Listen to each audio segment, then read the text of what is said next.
ناظرین کرام السلام علیکم ورحمۃ اللہ وبرکاتہ۔ تہذیب ٹی وی پر آپ سبھی کا استقبال ہے۔ میں ہوں آپ کا میزبان عارف حسن اور آپ دیکھ رہے ہیں ہمارا سوال جواب کا پروگرام زندگی روز بروز۔ میری اور آپ کی رہنمائی فرمانے کے لیے اور آپ کے تمام تر سوالات کے جواب دینے کے لیے اسٹوڈیو میں موجود ہے مشہور اور معروف عالم دین جناب مولانا محمود احمد قاسمی صاحب۔ مولانا صاحب پروگرام میں آپ کا بہت بہت خیر مقدم۔ شکریہ، جزاک اللہ خیر الجزا۔ ناظرین آپ لوگ جانتے ہیں کہ ہم آپ کے سوالات کو اس پروگرام میں شامل کرتے ہیں اور خاص طور سے اس وقت جو ہماری ترجیحات ہیں وہ سود کے تعلق سے ہیں۔ تو آج بھی ہمیشہ کی طرح سے آپ کے بہت سارے سوالات موصول ہوئے ہیں، لیکن ہم نے اس میں سے جو سود کے تعلق سے سوالات ہیں انہی کو ہم نے ترجیح دی ہے۔ باقی سوالات کو انشاءاللہ دیگر جو اور پروگرام ہوں گے اس کے اندر شامل کریں گے۔ تو آپ کو بھی کسی طرح کا بھی کوئی بھی دنیاوی یا دینی مسئلہ درپیش ہے تو آپ ہمیں اپنا سوال، اپنا نام اور اپنا شہر کا نام لکھ کر کے ہمیں بھیج سکتے ہیں۔ ہم آپ کے سوال کو شامل کریں گے۔ ہمارا نمبر لگاتار اسکرین پر فلیش کیا جا رہا ہے، اور اگر آپ اپنا نام نہیں ظاہر کرنا چاہتے تب بھی آپ ہمیں اپنے شہر کا نام اور اپنا سوال لکھ کر کے بھیجیے۔ آج کے پروگرام کو شروعات کرتے ہیں اور آج کے سوالات کا سلسلہ شروع کرتے ہیں مولانا صاحب۔ جی پہلا سوال یہ رضوان ہے پنجاب سے۔ کھیتی کی زمین کو بٹائی پر دینا کیسا ہے؟ مطلب اس میں کیا ہوتا ہے، زمین کی بڑی زمین ہے یا خود لوگ ہیں ان کے پاس ایک 150 بیگھے زمین ہو کسی کے پاس، اب وہ خود تو نہیں کر رہا، وہ دوسرے آدمی سے کام کرا رہا ہے، اب وہ بری ذمہ ہو کر کے بیٹھ گیا گھر پر، وہ جو بھی ہوگا پروفٹ اس کا جو پیداوار ہوگی وہ آدھا کر لے گا جو بھی کچھ ہوگا، تو یہ دینا کیسا ہے؟ السلام علیکم ورحمۃ اللہ وبرکاتہ۔ حامدا و مصلیا اما بعد۔ محترم حضرات، ناظرین کرام، جہاں تک مسئلہ ہے زمین کے بٹائی کا اور مزارعات کا، جی یہ مسئلہ تھوڑا سا تفصیل طلب بھی ہے جی اور تحقیق طلب بھی ہے۔ جس مسلک کے ہم لوگ نمائندگی کر رہے ہیں یا پیروکار ہیں، جی امام اعظم ابو حنیفہ رحمۃ اللہ علیہ، ان کا جو مسلک ہے بٹائی پر زمین لینا یہ درست نہیں ہے۔ ان کا مسلک بٹائی پر زمین لینا یا دینا درست نہیں ہے، اور ان کی جو دلیل ہے حضرت جابر رضی اللہ تعالیٰ عنہ کی ایک حدیث ہے، حضرت حنظلہ بن قیس انصاری رضی اللہ تعالیٰ عنہ کی ایک حدیث ہے۔ یہ حضرات فرماتے ہیں کہ ہماری زمینیں ہیں اور ہم لوگ بٹائی پر اس زمین کو دینا چاہتے ہیں۔ جی جی جی تو آپ نے فرمایا کہ بھئی تم خود اس میں کاشت کرو یا کسی کو فری میں دے دو، جی جی فری میں دے دو یا خود تم اس میں کاشت کرو۔ جی اگر کاشت نہیں کرتے ہو یا فری میں نہیں دیتے ہو تو اس کو جیسے اسے پڑے رہنے دو، لیکن بٹائی پر مت دو۔ جی امام اعظم ابو حنیفہ رحمۃ اللہ علیہ ان دلیلوں سے دلیل پکڑ کر یہ فرماتے ہیں کہ بٹائی پر زمین کو دینا درست نہیں ہے۔ اچھا مولانا صاحب، اس کے قطعی کلام کی معافی، ایک مجھے ابھی یاد آیا، ایک صحابی کا مجھے ذہن میں نام تو اتر گیا۔ آپ صلی اللہ علیہ وسلم نے کسی وقت مدینہ کے اندر ایک صحابی کو کسی کھیت میں کام کرتے ہوئے دیکھا، جی تو آپ صلی اللہ علیہ وسلم نے کہا تمہارے پاس تو کوئی زمین نہیں، تو یہاں پر کیسے کام کر رہے ہیں؟ انہوں نے کہا کہ ایسے ایسے میرا یہ مسئلہ، تو آپ صلی اللہ علیہ وسلم نے منع کیا، نہیں جس کی زمین ہے خود کاشت کرے گا، جی ان کو ہٹا دیا وہاں پر، جی آپ وہاں پہ مزدوری طے کر سکتے ہیں۔ تو امام اعظم ابو حنیفہ رحمۃ اللہ علیہ فرماتے ہیں ان احادیث کے روشنی میں کہ چونکہ آپ نے منع فرمایا ہے تو زمین کو بٹائی پر دینا درست نہیں ہے۔ امام اعظم ابو حنیفہ رحمۃ اللہ علیہ کے جو شاگرد ہیں امام محمد اور امام ابو یوسف رحمۃ اللہ علیہ، جو اس زمانے کے چیف جسٹس تھے، قاضی القضات تھے، امام ابو یوسف رحمۃ اللہ علیہ، ان دونوں حضرات کا فتویٰ بھی ہے اور ان کا فرمانا ہے کہ زمین کو بٹائی پر لینا اور دینا جائز ہے اور درست ہے۔ دلیل ان حضرات کی کیا ہے؟ ان حضرات کی دلیل یہ ہے کہ جناب رسول اللہ صلی اللہ علیہ وسلم نے جب خیبر فتح ہوا تھا تو خیبر فتح ہونے کے بعد میں وہاں کی زمینوں کو وہاں کی جو یہودی آباد تھے ان لوگوں کو بٹائی پر دیا تھا، اور یہ فرمایا تھا کہ تم اس زمین کی کاشت کرو گے اور کاشت کرنے کے بعد جو اس کی پیداوار ہوگی اس کا پیداوار آدھا ہمیں یا جن کی زمینیں ہیں تم ان کو دو گے۔ تو نبی علیہ السلام نے خیبر کے زمینوں کے ساتھ میں معاملہ کیا ہے، اس بنیاد پر امام ابو یوسف رحمۃ اللہ علیہ اور امام محمد رحمۃ اللہ علیہ وہاں سے دلیل پکڑ کر کے اس کے جواز کے قائل ہیں، اور انہی حضرات کے رائے پر فتویٰ دیا گیا ہے، اور مفتہ بھی قول یہی ہے، اور اسی پر آج عمل جاری ہے۔ اور مفتہ بہ قول کیوں ہے یہ؟ مفتہ بہ قول کیوں ہے یہ؟ مفتہ بہ قول اس کی 2-3 وجوہات ہو سکتی ہیں۔ پہلی وجہ تو یہ ہے کہ ہمارے پاس میں 100 بیگھے زمین ہے، ہمارے پاس میں 100 بیگھے زمین ہے۔ اب ظاہر سی بات ہمارے پاس اتنی گنجائش نہیں ہے، یا میں پہنچ نہیں پا رہا ہوں، وقت نہیں ہمارے پاس بھی کہ 100 بیگھے زمین کی ہم کھیتی کر سکیں، 100 بیگھے زمین کی ہم کھیتی کر سکیں۔ نہیں کر پائیں گے تو خالی پڑی رہے گی، بنجر پڑی رہے گی۔ اس کی شکل یہ کہ بھئی ہم آپ کو فری میں دے دیں کہ بھئی کماؤ کھاؤ، لیکن اس میں اندیشہ اس بات کا بھی ہو سکتا ہے کہ آپ کو ہم نے اس کی جوتائی بوائی کے لیے دے دیا اور آپ کی نیت خراب ہو گئی، اس پر آپ قبضہ کر بیٹھے۔ ہم نے دیا تھا بھلائی کے لیے، ہم نے دیا تھا بھلائی کے لیے، خیر کے لیے، کہ بھائی آپ اس میں جوتیں اور کمائیں اور کھائیں، لیکن آپ نے اس پر قبضہ کر لیا مرور ایام کی بنیاد پر۔ دوسرے یہ کہ بہت سے لوگ ایسے ہیں جن کے پاس میں زمینیں نہیں ہیں، گنجائش نہیں ان کے پاس میں، تو عوام کی ضرورت اور عوام کے نفع کی بنیاد پر، عوام کی ضرورت اور عوام کی نفع کی بنیاد پر اس عمل کو جائز قرار دیا گیا ہے، عوام کے نفع کی بنیاد پر۔ جی، تو آپ میں نفع یا اس کی بات تو میں اب ادھر بھی آئیں گے۔ جی، آپ نے کہا کہ یہودیوں کو وہاں پر آپ صلی اللہ علیہ وسلم نے کہا تھا، ایک تو وہاں کی زمینیں آپ صلی اللہ علیہ وسلم نے بانٹ دی تھی تمام مجاہدین کے اندر، وہ ایک مسئلہ اس کو بھی ہم کسی دن یا موقع ملے تو اس کے اوپر بھی بات کریں گے۔ جی، لیکن کیونکہ اب وہاں نظام قائم کس کا ہو گیا؟ جی، اسلام کا، خلافت کا نظام قائم ہو گیا وہاں پر۔ اس کے اندر جو زمینیں بانٹی گئیں وہ ان کو دی گئیں جو آپ کے لیے اب وہ سیکنڈ سٹیزن ہوں گے۔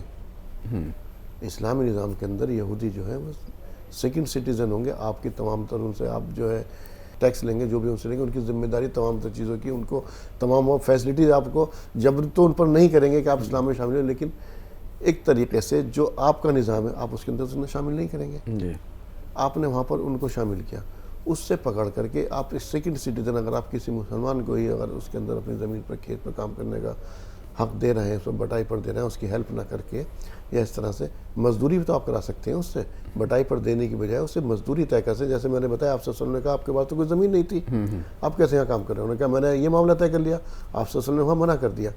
وہاں سیکنڈ سٹیزن کو کام کرنے کے لیے اجازت تو تھی، لیکن کسی مسلمان کے لیے نہیں تھی آپ صلی اللہ علیہ وسلم کے دور کے اندر جو تھی، تو اس کو آپ یہ کہ بھئی وہ میری زمین بنجر رہ جائے گی یا تمام تر چیزیں رہ جائیں گی، اس کو مزدوری پہ آپ کام کرا سکتے ہیں اس کے اوپر اس طرح سے۔ لیکن آپ جو یہ بات ابھی آپ نے بتایا نا، جیسے کہہ رہے ہیں، تو اس میں آپ مسلمان کو آپ کہاں کھڑا پا رہے ہیں اس کے اندر؟ تو آپ نے اس کو سیکنڈ سٹیزن بنا دیا، کسی مسلمان کو بٹائی پر نہیں دی تھی زمین، آپ صلی اللہ علیہ وسلم نے یہودی کو دی تھی۔ مسئلہ یہودی اور مسلمان کا نہیں ہے، نہیں، اب سٹیزن سیکنڈ سٹیزن کی بات آ گئی۔ مسئلہ یہودی اور یہ مسلمان کا مسئلہ نہیں ہے۔ وہاں پر یہودی جو ٹیکس دیں گے وہ ہماری کھیتی سے نہیں دیں گے۔ مان لیتا ہوں ہماری زمینوں کو بٹائی پہ بھی نہیں کر رہے ہیں وہ لوگ، ہماری زمینوں کو بٹائی پہ بھی نہیں کر رہے ہیں وہ لوگ، تو ٹیکس تو بری نہیں ہو جائیں گے وہ لوگ، ٹیکس تبھی بری نہیں ہوگا، ٹیکس تو خراج تو تبھی دینا پڑے گا ان کو۔ مزدوری کریں گے؟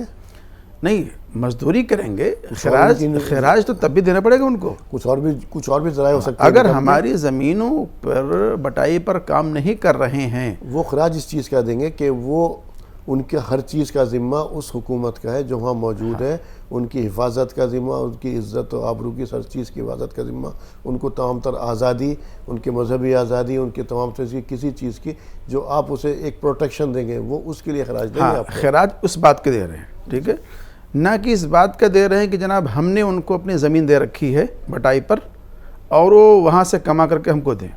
اگر وہ نہیں بھی لیتے ہیں ہمارے زمین کو بٹائی پر، یا ہم نہیں دیتے ہیں ان کو، تو ظاہر سی بات ہے ٹیکس سے تو نہیں بچ سکتے وہ لوگ، خراج سے تو نہیں بچ سکتے، خراج تو ان کو دینا ہی دینا ہے، اور خراج اسی بات کا وہ دے رہے ہیں، ٹیکس دے رہے ہیں۔ تو خراج کا اور ٹیکس کا مسئلہ الگ ہے، اور بٹائی کا مسئلہ الگ ہے۔ ہاں، بٹائی کا مسئلہ الگ ہے۔ ٹیکس تو ان کو ہر حال میں دینا ہے، چاہے ہماری زمینوں کو بٹائی پر لیں یا نہ لیں۔ جو میں نے آپ کو ایک واقعہ بتایا کہ آپ صلی اللہ علیہ وسلم نے ان صحابی کو منع کر دیا، جی یہاں سے کیا لیں گے آپ؟ جی، میں نے جو دلیل آپ کو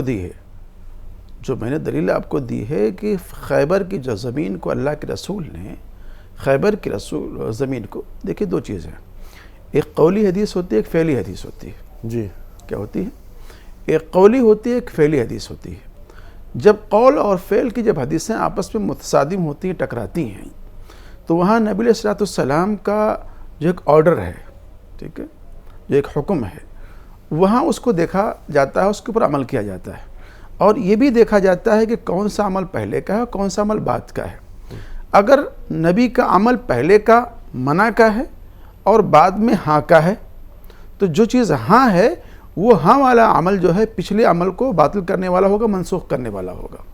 یہ خاص طور سے جب حدیثیں آپس میں متصادم ہوتی ہیں تو یہاں یہ تمام چیزیں دیکھی جاتی ہیں کہ کون سی حدیث پہلے کی، کون سی بعد کی ہے، اور کون سی قولی ہے، کون سی فعلی ہے۔ فعل کبھی کبھی ایسا ہوتا ہے کہ آپ کی خصوصیت ہو سکتی ہے، لیکن جو آپ کا قول ہے وہ آپ کا قول لوگوں کے لیے ایک حکم ہوتا ہے۔ اسی طریقے سے جو فعل ہے آپ کا، اسی طریقے سے جو آپ کا عمل ہے، بعد کا عمل، وہ پہلے والے عمل کے لیے ناسخ بن جاتا ہے، اس کو ختم کرنے والا بن جاتا ہے۔ تو چونکہ نبی علیہ السلام نے خیبر کی زمین کو بٹائی پر دیا ہے، اس لیے صحابین کا قول یہ ہے کہ نبی کا عمل ہے بٹائی پر دینے کا، اس لیے بھی جائز ہے، اور اس لیے بھی جائز ہے کہ لوگوں کو اس کی ضرورت ہے، لوگوں کو احتیاج ہے، تو لوگوں کے احتیاج اور ضرورت کی بنیاد پر صحابین نے اس کو جائز قرار دیا ہے۔ اچھا، جن کا آپ نے ذکر کیا امام ابو حنیفہ اعظم رحمۃ اللہ علیہ کا، ان کو اس چیز کے لیے میں نے جو ان کے بارے میں تھوڑا تحقیق اس مسئلے پہ خاص طور سے جی، بہت زیادہ کوب بھی کیا گیا، بہت ان کو سمجھانے کی کوشش کی، لیکن وہ اس مسئلے پر ٹس سے مس نہ ہوئے کہ اس کے بعد جو ہے انہوں نے، اور جبکہ ان کو قانون کا، خاص طور سے قانون کے حساب کے ان کو بہت بڑا جانکار مانا جائے، جبکہ انہوں نے یہ بھی کہا کہ میری رائے اگر قرآن اور حدیث سے کہیں بھی ٹکرا رہی ہے تو میری رائے کو چھوڑ دیجیے۔ اس طرح کی چیزیں بھی ان سے ملتی، تو وہ تو سیٹسفائی نہیں ہوئے۔ پھر دوسری بات ایک اور دیکھیں، چونکہ مسئلہ یہ ہے، امام یوسف رحمۃ اللہ علیہ یہ کوئی معمولی آدمی نہیں ہے، شاگرد ہیں امام ابو حنیفہ کے رحمۃ اللہ علیہ کے، اور اس زمانے کی چیف جسٹس قاضی القضات ہیں۔ تو قاضی القضات ہونے کے ناطے ان کے پاس میں جو مقدمات آئے ہیں، جو چیزیں آئی ہیں، اور جس کی بنیاد پر پھر انہوں نے فتویٰ دیا ہے، اپنا مسئلہ بیان کیا ہے، تو ظاہر سی بات ہے لوگوں کے ضروریات، لوگوں کے احتیاج کی بنیاد پر، اور یہ بات ہم پہلے بھی کہہ چکے ہیں، الضروریات تبیح المحظورات، کہ ضروریات یہ ناجائز چیز کے بارے میں خیر جائز قرار دے دیتی ہے۔ میری کیا رائے یا میری کیا ناقص ہے اس میں، اور قاضی القضات یا چیف جسٹس ہونے کی بات، تو یہ عہدے تو امام ابو حنیفہ رحمہ اللہ کو بھی بہت بار پیشکش کی گئی، لیکن انہوں نے کبھی ان سب چیزوں کو انہوں نے کبھی قبول ہی نہیں کیا، اور وہ جو ان کی رائے تھی، جو اس پہ وہ سمجھتے تھے، بہرحال وہ اس چیز۔ لیکن ہم نے اس چیز کا ایک فائدہ دیکھا ہندوستان کے اندر، الحمدللہ یہاں پر جب یہ آزاد ہونے لگا، اس ٹائم مہاتما گاندھی نے کہا تھا کہ اگر تم ایک اچھی حکومت چاہتے تو اپنے پیش نظر دور خلافت اول، خلیفہ اول، خلیفہ دوم کی حکومت کو اپنے پیش نظر رکھنا۔ انہوں نے یہاں پر اس کی بنیاد پر تمام جتنی بھی جاگیردارانہ نظام تھا اس کو ختم کیا، اور الحمدللہ اس کے فوائد آج دیکھ بھی رہے ہیں۔ جو آپ بات کر رہے ہیں اس کے اندر جو پڑوسی ملک ہمارے سے آزاد ہوا، آج اس کے اندر ایک بدترین نظام ہے جاگیردارانہ۔ وہ اس وقت میں جو ہماری حالت 1947 سے پہلے کی تھی غلامی کی، اس سے بدترین نظام کے اندر وہ جی رہے ہیں۔ وہاں پر ایک عالم دین نے کہا بھی کہ وہاں پہ جمہوریت کے نام پہ بات ہوئی، تو اس نے کہا یہاں کون سی جمہوریت، یہاں تو سیدھا آ کے کہتا ہے وہ جاگیردار سے، کہاں جی بھیا جی کسے ووٹ دینا۔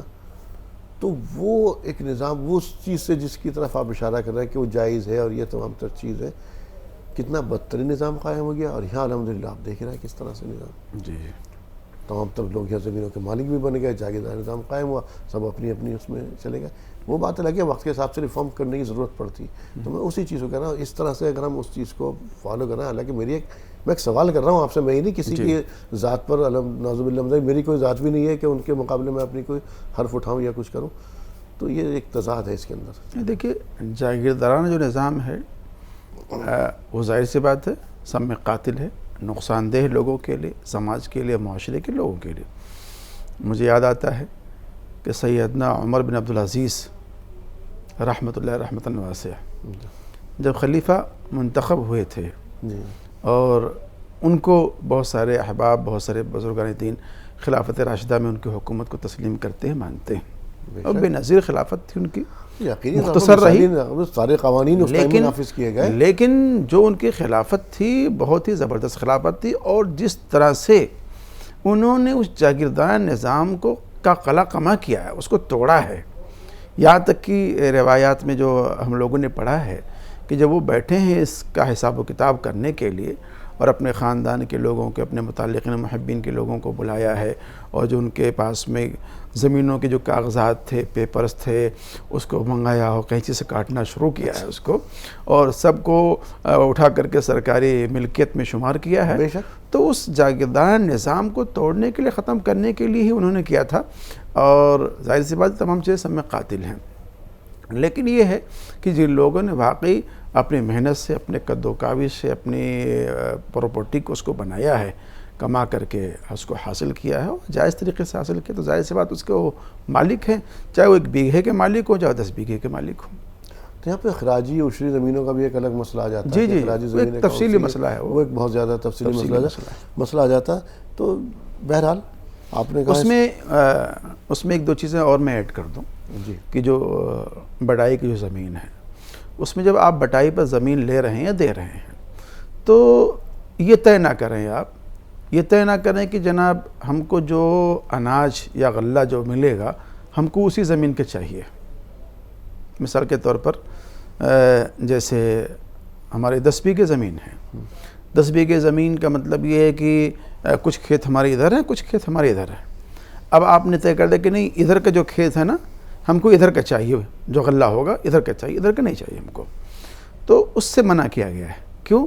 ہو سکتا ہے کہ ادھر والی زمین پر کوئی آفت آ جائے، ادھر والی بچ جائے، ٹھیک ہے، تو آپ یہ طے نہ کریں، اور اس کے ساتھ ساتھ جب آپ معاملہ کر رہے ہیں، معاہدہ کر رہے ہیں، تو کچھ چیزوں کا اور خیال کر لیں کہ یہ جو بٹائی ہم کر رہے ہیں یہ کتنی دنوں کے لیے کر رہے ہیں، سال بھر کے لیے ہوگی، 2 سال کے لیے ہوگی، اور دونوں آدمی صاحب معاملہ بھی ہوں کہ بھئی ہماری زمین ہے اور آپ اس پر کام کریں گے۔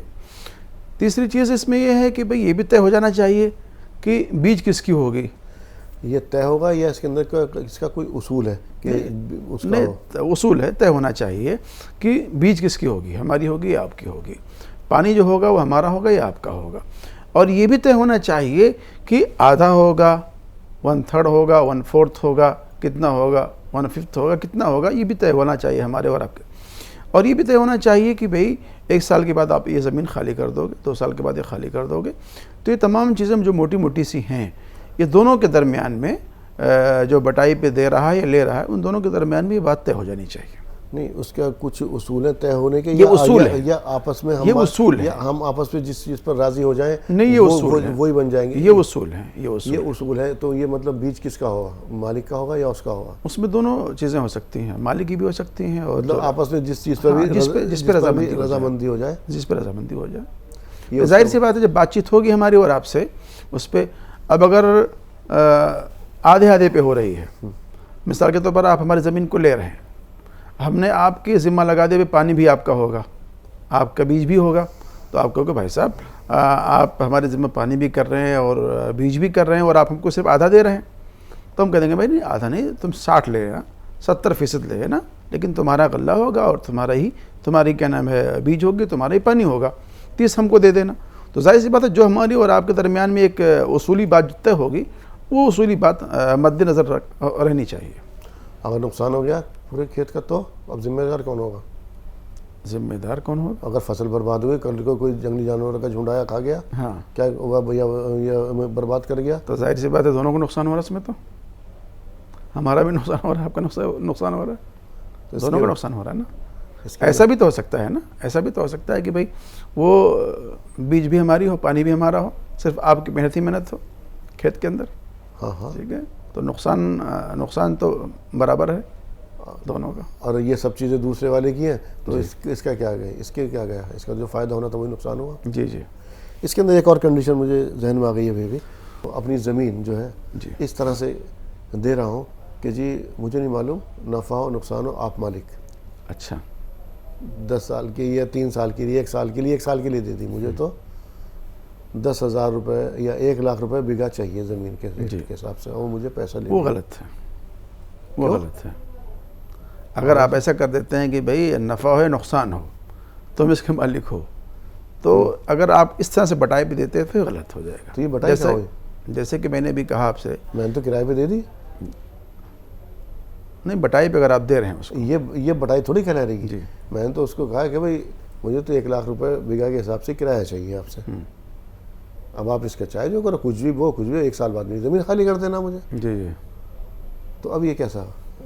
ظاہر سی بات ہے، اگر وہ اس طرح سے زمین کو لے رہا ہے تو اس کی اپنی ذمہ داری بن رہی ہے کہ وہ اس میں کھیتی کرے. اگر وہ چھوڑ دیتا ہے، کچھ بھی کام نہیں کرتا ہے، تو ظاہر سی بات ہے اس کی اپنی سستی، اس کے عمل کی بنیاد پر اس کو نقصان ہو رہا ہے. ایسے تو اس نقصان کو پھر ہم بھرپائی کیوں کریں گے؟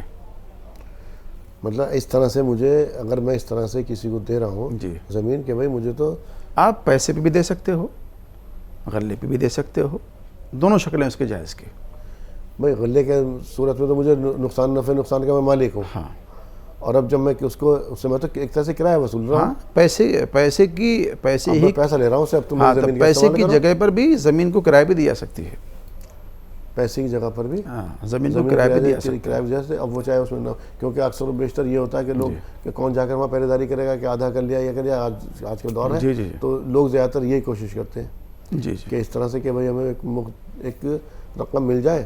باقی یہ سیاست فیض کا مالک ہے. اچھا اس کنڈیشن میں اگر اس کو نقصان ہوتا ہے، اس کی فصل برباد ہو گئی تو اس کی دیکھ بھال، اس کی تمام چیزیں اس کی ہوں گی.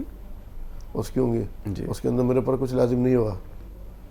ظاہر سی بات، اب جب میں اس کو بری ذمہ ہو گیا میں تو اس سے کرائے پہ دے کر کے. تو آپ بٹائی پر جو ہے آپ کہہ رہے ہیں کہ جائز ہے بٹائی پر دینا اس طرح سے، لیکن معاملات آپس میں طے کر لیں اس میں. لیکن کچھ دلیل جیسے امام ابو حنیفہ رحمہ اللہ کے نزدیک ناجائز ہے. باقی ناظرین کی سمجھ پہ چھوڑ دیں کہ وہ کیا چاہتے ہیں، بہتر سے یہ کریں اپنا آپ ہی خود.